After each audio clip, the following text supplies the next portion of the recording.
Michigan beat Washington in a 24-7 game. That this game was tied 7-7 going into halftime, which I believe was the first time in the Big House since like 2017 that it was a tied game going into the second half, which I believe is like absurd. But I believe that was kind of like the graphic that came up, which I thought was crazy. But it truly seems like either Michigan is completely dominating going into the second half or just wasn't really that close at this point. But that's exactly what this game was not. It was a really close game, and you have to give Jedd Fisch and Washington a little bit of credit, especially going into half. They end up scoring a touchdown with a couple of seconds left to go pretty late in the second quarter. Had quite a bit of momentum going into the second half because of it.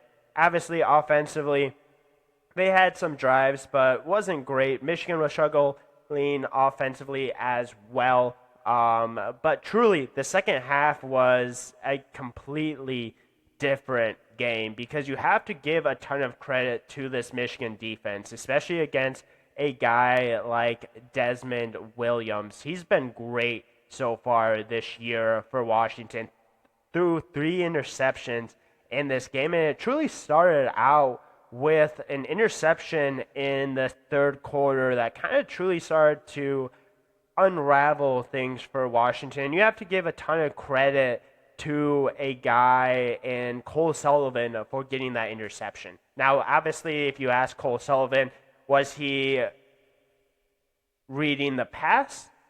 No, because you can really truly saw what happened is that Cole Sullivan was doing his job. He was reading the running back. The running back was going out in the flat, so Cole Sullivan went out in the flat.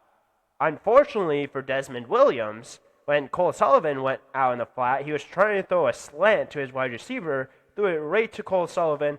At that point, momentum had completely switched. Next drive, you also have to give credit to Michigan because their other linebacker, Jimmy Ralder, had another interception as well. Like, this game almost completely flipped on its head because of this Michigan defense. This Michigan defense was absolutely flying around in the second half. You have a guy in Ernest Hausmann. He's a guy that needs to be talked about more. Great player for Michigan.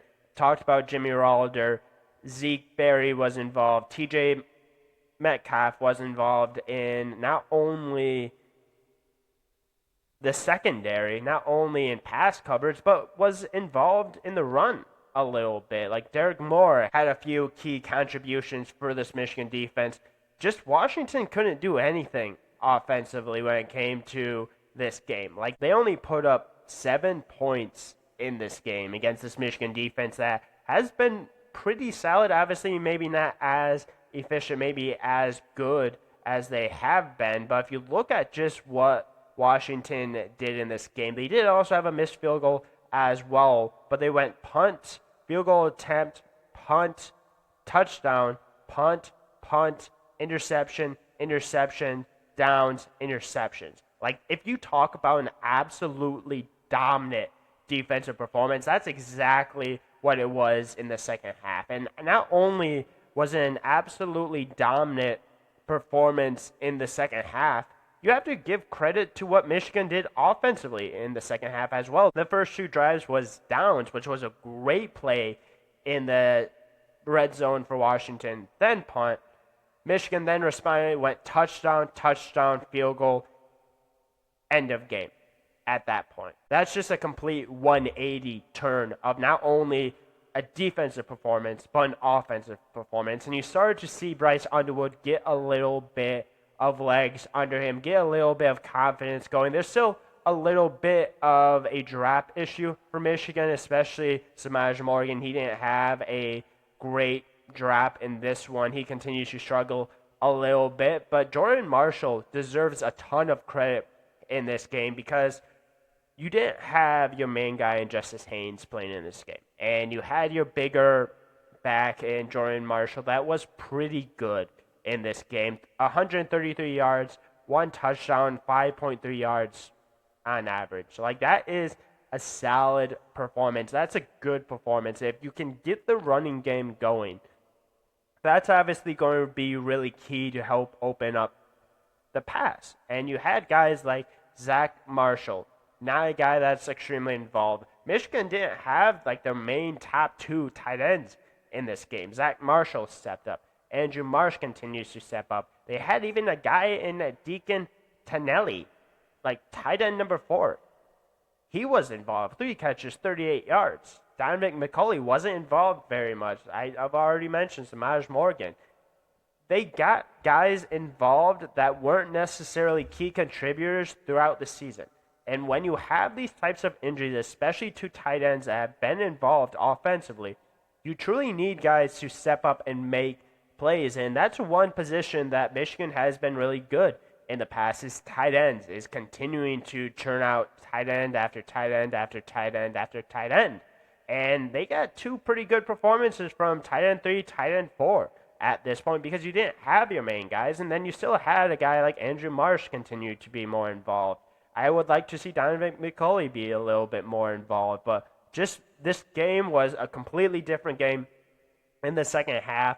I thought Michigan did a pretty good job on Denzel Boston. He only had 4 receptions, 71 yards. He did have a pretty nice catch in the first half, a pretty deep bomb for 48 yards. But truly after that, Michigan really did a pretty good job of containing him. He's one of the best wide receivers in the country, so you do have to obviously continue to give credit to Michigan's secondary for doing that. This is a Michigan team that is gaining a little bit of confidence. And I know that Michigan has struggled on the road. They've been pretty solid at home. They continue to be solid at home, and they just beat a pretty solid Washington team. And this is a Washington team that went into a big house from out west. I talked about just how difficult it is to do that travel. I thought this game was going to be a pretty close game. It was for like 3/4 of it, but just when Michigan gets going defensively and turns up a notch, it's really hard to score on them. And when you're so far behind at that point, and Michigan's just getting going offensively a little bit, especially with Bryce Underwood, it's going to be hard to beat this Michigan team. And that's exactly what they did in this game. 10 points in the fourth quarter to completely clinch it for Michigan. But defensively, I was really impressed with what they did in the second half. Offensively, they started to get going, started to churn things a little bit there, and you started to kind of see the running game, the passing game, Bryce Underwood kind of take a little bit of a toll on Washington, which is something that we've seen Michigan do successfully in the past when they've been pretty good to really good. So good win for Michigan. Obviously, now headed to the Michigan State game on the road. We'll see how Michigan responds there. I'll obviously preview that game later this week. But if you enjoyed this, make sure to leave a like, subscribe, comment, all that kind of stuff. I'll obviously preview their next game, and hopefully you enjoy this one. It was a good Michigan win, and it was a confidence builder for not only that defense, but the offense, especially with their second half performance.